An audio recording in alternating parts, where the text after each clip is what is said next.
दोस्तों मुराद ऐं होॾां वरी जेको आहे पीरल ॻोल्हण वेंदा पंहिंजे भाउ खे ऐं उन्हनि खे उहा मोटरसाइकिल यादि थींदी ऐं पोइ उन्हनि खे ख़बर पवंदी त असांजो भाउ ज़ख़्मी थियो आहे ऐं असांजे भाउ ते कंहिं हमिलो कयो आहे।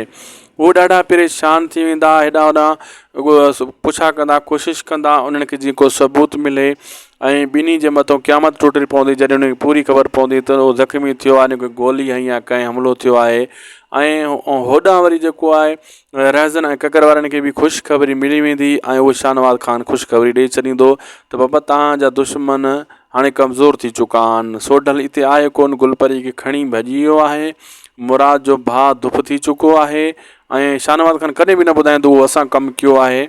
ऐं हेॾां वरी जेको आहे रहज़न वारनि खे वॾो मौक़ो मिली वेंदो त हाणे असांजो दुश्मन जेको मुराद आहे कमज़ोर थी चुको आहे, हाणे को न को असां क़दम खणूं सोढल खे, असां उन अॻे पुॼूं, पूरो कयूं। हू अली ख़ान जे चकर में आहे मुराद ऐं असां हेॾो वरी ही फ़ाइदो खणी वठूं।